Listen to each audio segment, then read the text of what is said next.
would start with, all right, I'm Jamie Pawinski, killing some time here with a coffee and chat. No coffee for me, drinking some water. Gonna get some confessions out of this guy here, Ryan Trevithick. Calling this Coach Confessions, see how much I can get out of him. First question for you, Ryan. Well, actually, Ryan, so I've known you, what, 5, 6 years now? 6, 7? Mm-hmm. It's been a while. Almost 7 years, yeah. Almost 7 years. It's been so fun, I forgot how long. I feel like time's just going slow. 6, 7 years, forever. That's the stuck in your house for the last 24 days. That's what that is. Yes, the last 24 days have been 2.5 years. That's why I forgot the number. Yes, clearly. Ryan and I coached together at Saginaw Valley. We now coach together and work together with the Mystics, with JP Basketball Academy, running camps, training sessions. Ryan, no matter how hard he tries, just cannot get rid of me. I'm like the little gnat. I'm like his little sister, even though I'm older. I'm like his little sister at his heels. Take me with you. Take me with you. Where are we going? So even though I've known Ryan for a long time, I don't know what his answers to these questions are going to be. And I'm excited to hear so that he can tell all of you these fantastic things. They might be fantastic. They might be terrible. I really have no idea. I'm not in control of the answers. Ryan's free to answer any way he wants. The first question, Ryan, is going to be, in this time of lockdown. No, I don't want to start with that one. Ryan, if you weren't coaching and you had never gotten into the coaching profession, what would you be doing? I would either be a professional golf course manager. Like I'd actually looked at one point in time pursuing my my certification, my PGA Tour teaching certification. Or I would probably be doing some sort of event management with a professional level program or college program, just handling main scale events. So, do you feel like you missed your calling? Because golf, being outdoors, managing people, events, putting it all together. I know how much you love to golf. That could have been the one. That could have been the thing. That could still be the thing, Ryan. You know, this is kind of what I figure is you can golf well into your, 70s and 80s. So I figure it's like a second career. Do this while my knees are still good and then move on when they're shot. Lockdown is the bomb you needed to pause, to reflect, to see where is the second half going. I like this. I like to golf too. So like I said, I follow you on your heels. I could be driving the cart. I could be your caddy. I could be a caddy. There you go. Whatever you need. There you go. Nice. Give me some of your influences. I do know a little bit about how you got into coaching. If you wanted to talk about that, you could. But I don't want it to be so much about coaching. I want it to be a little bit more about your influences, who you go to, who you like to read, follow, podcasts, whatever it is. Who are those people for you? Oh man. Probably I would start with my circle of people that I work and I talk to on a daily basis, yourself included, on, just basketball in general is, great to be around and learn from you. Having 20 years of experience is something that I've always admired and wanted to have, but I'm well behind. So I figure why not have you follow me around? I mean, that's, that works too. But I would say the biggest influencer in my life is, I'd have to say my wife. That's going to be first and foremost. I don't want to be cliche and go with the obvious answer here, but she's somebody that has seen me go through multiple career changes, not just job changes, but career changes, and has been super supportive of it. In addition to that, growing a family and having a family through the whole process. I mean, I had, started college coaching almost 5 years ago now, with one kid, and now I have 4. So like, to know how fast things change and how quickly things change, to have somebody by your side that understands where you are going and what you want to accomplish is huge for me. As far as like authors and people like that, I really enjoy John Gordon and his series of books and fables and stories. Try to remain as positive as I can, especially with how easy it is to get tied up into some of the negative things that are surrounding us in this world. So it's nice to have that positive influence. I would say probably as far as music goes, I'm a big Sam Hunt fan. I like a little country music. I think that's a good start. I mean, other than that, I'm a pretty simple, basic guy. Like I'm very structured and routine. That's one thing. Like if I fall into a routine and a structure, I'm pretty much following that for good. So right now I'm reading a couple of different books. I'm reading Pound the Stone by Joshua Metcalf. It's a good book to keep you on focused and be consistent in your walk of life. So, I mean, I would recommend that if you guys haven't had a chance to read that one at all.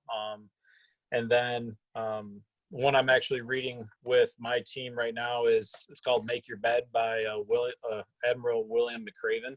It's just about the daily tasks that separate you from the rest of the world and make sure that you're ready to take it on and change it. So those are pretty much it that I'm kind of involved in right now, but it's been fun finding.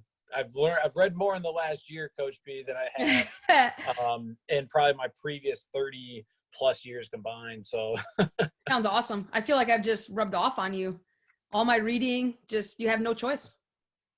Just open yeah, you books. don't. You know, when you want to have an intelligent conversation with intelligent people, you better have some level of intelligence. So I love it. Spark Notes just weren't cutting it anymore, so I had to dive into the book. So right. Gosh, as somebody who loves reading, I don't think I've ever done the Spark Notes. I don't think I've ever looked at those things. I just have enjoyed reading. I must be lucky that way. Reading's just been something I enjoy. Yeah, luck. That's got everything to do with it. A certain quote came to mind while you were talking about how you started coaching. You had one kid, and I can't think of the movie it was in. I think it maybe was Will Ferrell. I this could be totally wrong, but isn't there like a movie quote that was like, "Ooh, that escalated quickly"? Yeah, old school or not old school. Anchorman. He's Anchorman. Ooh, that escalated. Boy, that escalated quickly. Yes, that's all I can think about. Yes, escalated quickly. Yes. Oh, I don't know why I thought of that. I don't even like that movie. That was funny. Yeah, I'm now Ron Burgundy, so that's okay. You're welcome.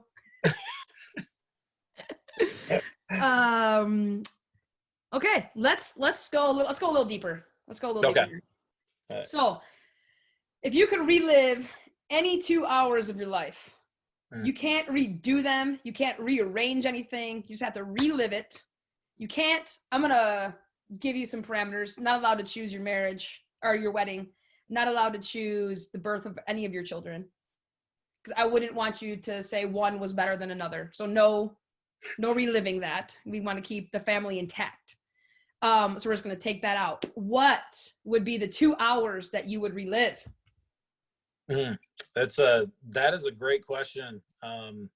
You know, there's one major event in my life that I think I'd relive. But 2 hours isn't enough time. So I'll fast forward. Back in 2004, my brother was serving in the military and was actually killed in the war in Iraq. I know you know this story. I know you've known the background of that. And I'll save the details of everything. But prior to that, about 2 weeks prior to, I had a phone call with him, and we actually got a chance to communicate. He was telling me all the different stuff he was doing. Like, he said it was like just straight out of Black Hawk Down type stuff, and like the craziness that is war.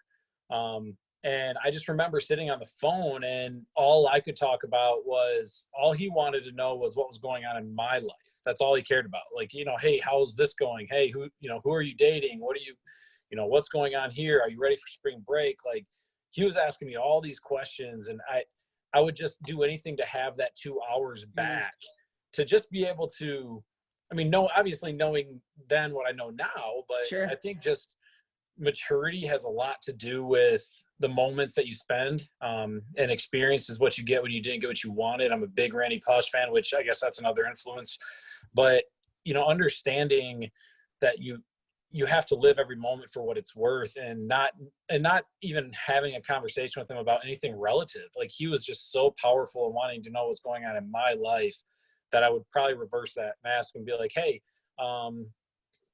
I guess, like you said, I can't relive it. It's a great memory that I have, to be able to talk with him. And he was really excited about what he was doing with his faith and how he was personally with his walk with God and Christ. And That was really powerful for me, especially after everything happened, knowing that he was at peace with his faith. And so that was really, I think, a good 2-hour time frame that I would relive. If I couldn't choose family, weddings and all that stuff, I'd at least relive that. Now, I've had a lot of really cool moments with my kids, like individually, but maybe we'll save that for the next session. So there we go.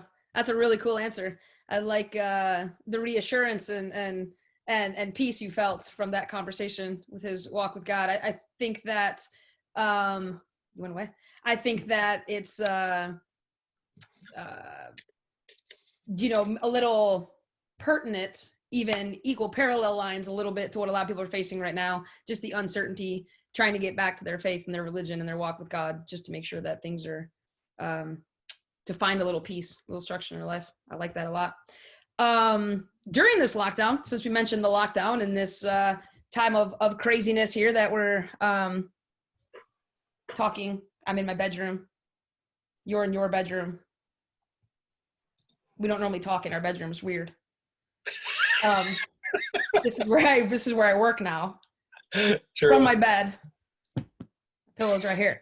So during this lockdown, what are some things that have come out of this lockdown that you have found, to be positive? Something you found that you weren't expecting, but it's actually been encouraging to you in this downtime, in this slow down time. What are some things you can talk to us about? Well, let me show you this first. Ooh. This is my schedule with my kids. Wow. Did I say downtime? Yes, it does. It says playtime. Actually. Oh, playtime. Nice. No, this is what I've been doing with my downtime is, playing teacher, which I can tell you right now, I'm not an educator as far as a profession goes, but they are not paid enough. I will tell you that. They need to be like tripled in salary, because it is one, to keep a schedule and to maintain a schedule with all the different types of personalities of kids. That's crazy. So we spend a lot of time right now maintaining that. Other than that, I've actually really tried to focus on my own personal health as far as getting more active, and not so much because I wasn't active before, but I really realized that I depended a lot on my job to be active. I depended a lot on what I was doing to be active, and I wasn't taking a proactive role in that in my own personal time. So now I get outside every day, get at least 45 to an hour and a half of fresh air, whether it's walking, pushing the kids in a stroller, stuff like that. I have become a big fan of Lego Masters. Oh, nice. That's a pretty awesome, incredible show, because now my son magically thinks that I am a Lego master. And so he wants to build at least a 2,000-piece Titanic, which, one, I know nothing about boats, and two, nothing about how to connect. Didn't the Titanic sink? Maybe we should pick a different ship. Well, you might be okay with the Titanic. It'll be dry docked. Don't worry. Oh, okay. And then lastly, puzzles. I can't tell you how many puzzles we've done. So that's pretty much what I'm doing with my free time. So I have started a 2,000-piece puzzle, which I am realizing is a massive mistake. The first go round, it didn't fit on my table. The second go round, I have it on a carpet, like a rug, by using the back of it so the pieces actually can stick together and don't come undone on the soft carpet. Yep. But as I've finished the border, I've realized how many pieces 2,000 really is, and I don't know how to tackle this thing. I can tell you 2,000 pieces is exactly what it sounds like. 2,000 pieces. Yeah. Like, it is huge. And I can't stop because I've gone this far. So I have this big conundrum going. It's a massive conundrum. But I'm gonna do it. Hey, good luck. Good so luck. I'm also, from what you said, thinking the key for you has always been to schedule recess. Yes. You should have just scheduled recess for the rest of your life. You can just put that in your planner. Yeah, I'm definitely thinking that's a movement. thing. Yeah, I like that. I need to schedule recess has got to be on the board. It's got to be. I love it. So. There was something else you had said in there that I wanted to comment on. We talked about Titanic, talked about Legos. It's going to come to me. But how are you? What are you doing to stay connected with people on the outside? You know, you got a big family group in your house. What about on the outside? Yeah, actually, we're utilizing because I do coach the ninth grade girls team with the Michigan Mystics. So I'm doing individual meetings Tuesday, Wednesday, Thursday with them. Talk about goal setting, talking about mental makeup, just kind of understanding the mindset that it has to be a collegiate athlete. Like just kind of sharing my experiences through recruiting and what we looked for through those athletes, and helping our new young athletes understand, what's important, what we're looking for as college coaches. And then I do a lot of team exercises with both our team and our highest level team in the club, the Dream Team, which is you're aware of that. You're the coach of that team. So Yep. doing that, but then other than that, doing a lot of, I actually own and operate my own health coaching company. So an independent, I don't know what we're supposed to call ourselves actually, now that we're saying that. I really don't know what I'm supposed to call myself. An independent consultant. Independent health coach. Yeah, basically. So what I do is help people with their health and nutrition. And so I do a lot of the seminars and the trainings with that. Just kind of trying to stay connected. It's one of those things that I can't imagine doing this 15, 20 years ago when you didn't have the availability of technology. It would definitely be, kind of like the dark days. I mean, like literally no technology. You sit in your house, you don't talk to anybody, you don't see people for weeks, and you just kind of hope things are okay. But I will say it's been really nice. I mean, there is a difference in the level of communication, I feel like, when it's face to face comparative to over the phone or over a text. And it's not something that I would have ever really put value on beforehand. Thinking I'm a face to face person. Like I'd rather meet up face to face, talk, have a cup of coffee, and just I guess I'm a blue on a personality test. So for me, like, feeling and emotion and empathy are things that you feel, and it's hard to feel that through a text or through a phone call. You can sense it at times, but it's really hard. But to see someone's body language, to see their face, to be able to talk to them in person, it's really cool. So I would say that is probably one thing I will continue post quarantine lockdown days, is this more face-to-face, one-on-one messaging communication. I think there's a big avenue for people like myself to entertain that in the future. So that's kind of how I'm. The one thing I did do, which I think I'm something I've never done, and I shouldn't say never because I'm sure I did it when I was a little kid and I had a pen pal, but I wrote handwritten letters to my players.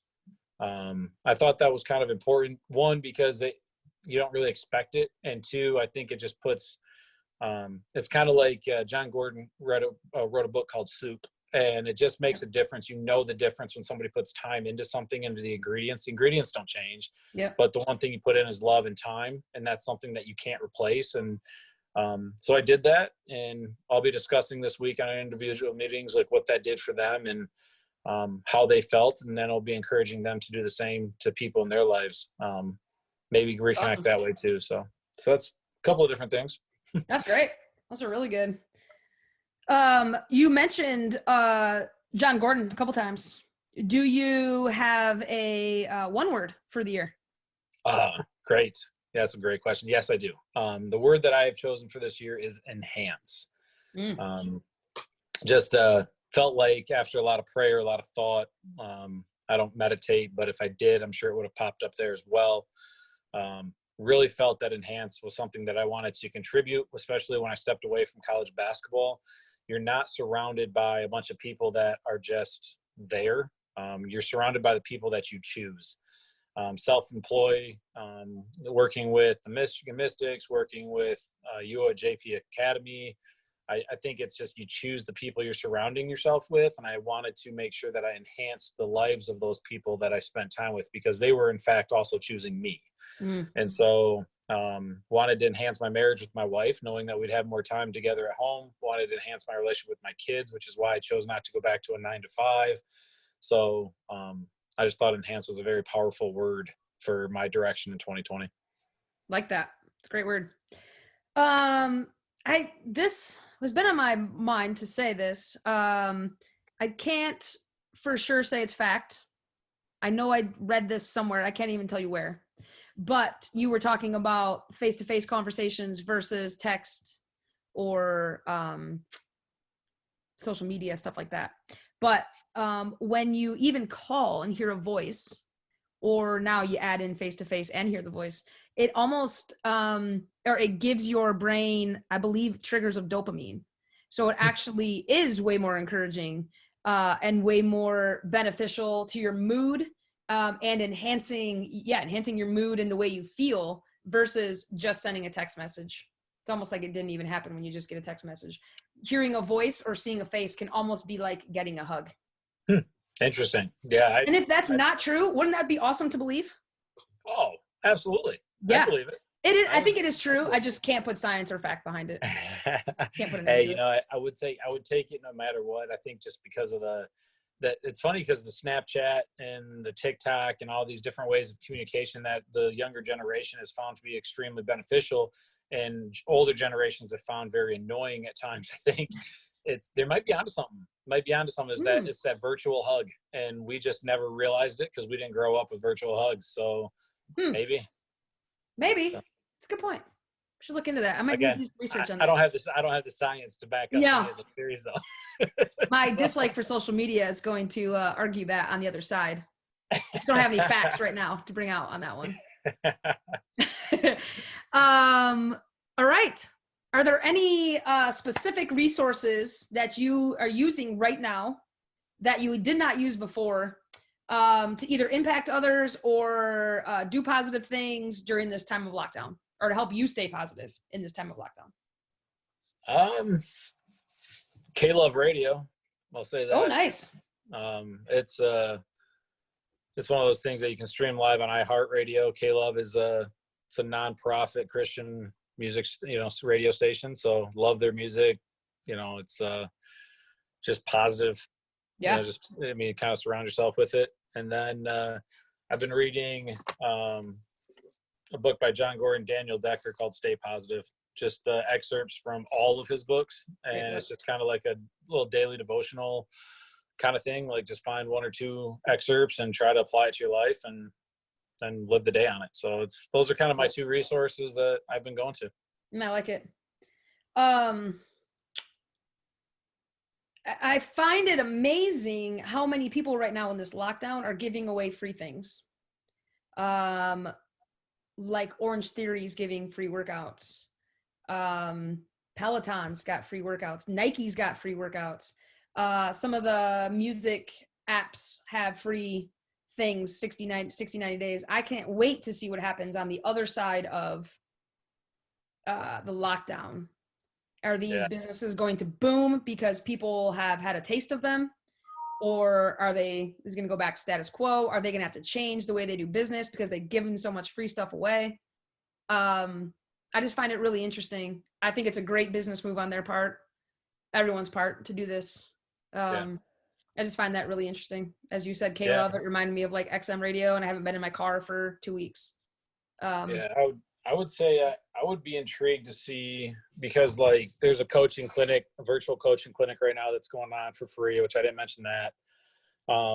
There's John Gordon's doing his Power of Positive Summit for free, streaming online starting, I think, April 2nd.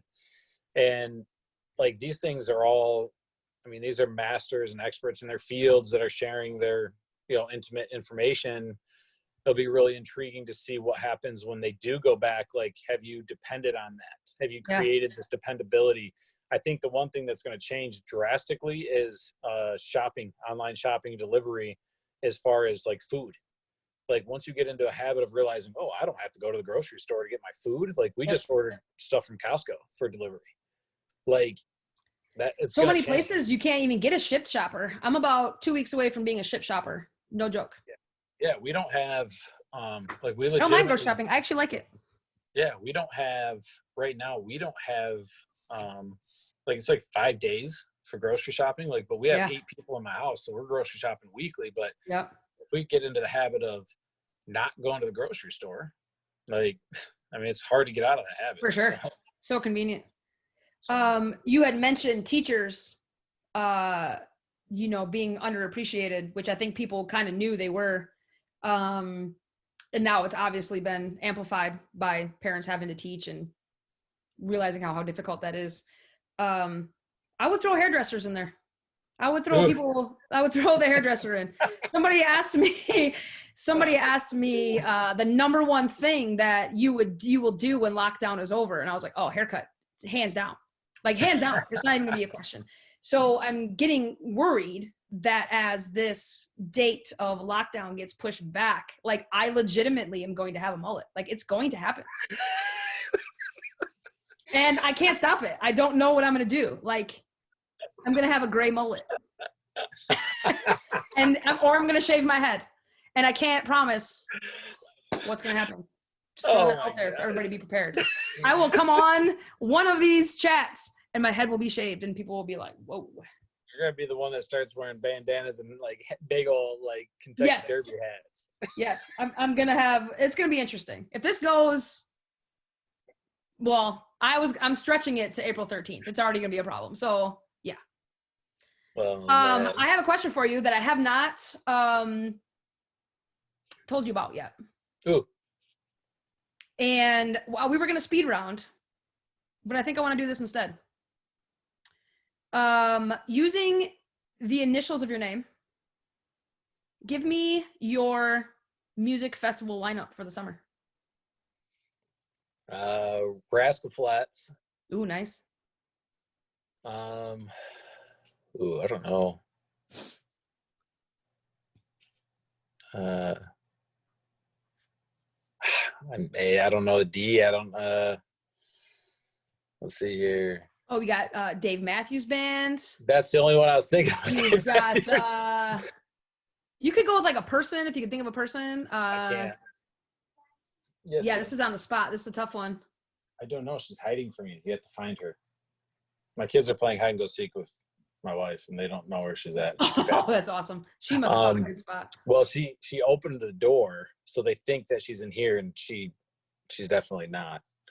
Ironically, I thought I heard a car start up. You sure she's home? Yeah. She was smart. She would be. Dave, I would probably say Dave Matthews Band right now. There's got to be a country D. There's got to be a country D. Diamond Rio, stuff like that. But Dave Matthews, I think would be. Anyways, there's that. But I would say for T, I would say Trapped. Wow. Yeah. That is quite the festival of the amount, the difference in people from Rascal Flats to Trapped. And I think you should probably go in that order. Rascal Flats could hit the early afternoon. Yeah. Dave Matthews could kind of bring it, just pick it up a little bit and then get the Trapped crowd in late. But that might be the way you do it. Oh, I'm Daniel Goki. Oh, there we go. All right. Now you're talking range. Now you're talking. Okay, so Danny's going to have to start it. He's going to have to kick things off. Rascal Flats can bring it home. If you want to keep things peaceful and safe, maybe you go Trapped at noon. Yeah, probably. Then start it off. Yeah, I would say I've Trapped is one of the first concerts I ever went to. So it was just really cool to see it live, and it was just a different type of different atmosphere. It was really fun. It was good music. The eclectic mix. I like that. I'm not afraid of that. I don't know if I can listen to Trapped for very long. It's not my style, but I like it. Yeah. There's a couple. The one thing I enjoyed about the one thing about Trapped I thought was interesting is their first album, they only had 2 words that actually had curse words in it. So I thought they were really lyrically, ahead of their time as far as ingenuity when it came to originality with lyrics. Yeah. They didn't depend on fillers. Sure. Basically. So I don't know, respected that. That was good. Hey, it's your choice, man. I know. I like it. You're allowed to listen to whatever you want to listen to. That's a good one. What about you? What's your lineup look like? Gosh, that's tough because the P gets difficult. If I had the J, there's a lot of places to go. Would probably lean safely to John Mayer. I wouldn't mind a little Justin Bieber. Could go with no. I'm going straight Justin Timberlake. It's not even close. Oh, it's not even close. There you go. I'm going Justin Timberlake. I was gonna throw some John Party in there for the country people. I like a little John Party. Yeah. L. I don't know if I have a lot of L's. Leanne Rimes. Lone Star. Lone Star's not bad. Leanne Womack, no. Mm. Who am I missing? I don't think countries. I know. Lil Nas. No. Lil Wayne. There you go. And then for the P, that one's been tough for me as well. I was thinking, you've got like Paramore, but I'm not like huge on them. Parmalee, I would do some Parmalee. But I know I'm missing some people. Yeah. It'll be a good one to research before you ask your next. That's a great question to ask, though. Yeah, somebody put it on Facebook today, and it was your entire name, using your entire name, like Ryan Trevithick. Yeah, I'm not a big fan of those Facebook challenges of do the workout with your entire name, because it's Trevithick is the longest last name to be able to work out to. Like, you think that's bad? At least your first name's Ryan. Try your kids. Well, I know, right? I did not set them up for success in that, especially my daughter. Don't be ashamed. Catherine Elizabeth Trevithick. Like, come on now. Like, the worst part is the T usually gets you like 50 squats or something. So like it just sets me up for failure right out of the gate. I tried this with my whole name, this music thing, but I have so many I's. I don't know any I bands. Incubus. Yeah. Indigo Girls. That was our class group. That's why our class song. Cool. I have a lot of I's. But anyways, Ryan, this has been awesome. Appreciate you coming on and chatting. Thanks for giving me all those dopamine shots with this face-to-face connection. Right. There you go, man. I appreciate the time and having me on. And cool. I look forward to seeing you guys and whoever else that you have on your coach's confessions here. I love it. Can't wait. Till next time. All right, we'll see ya.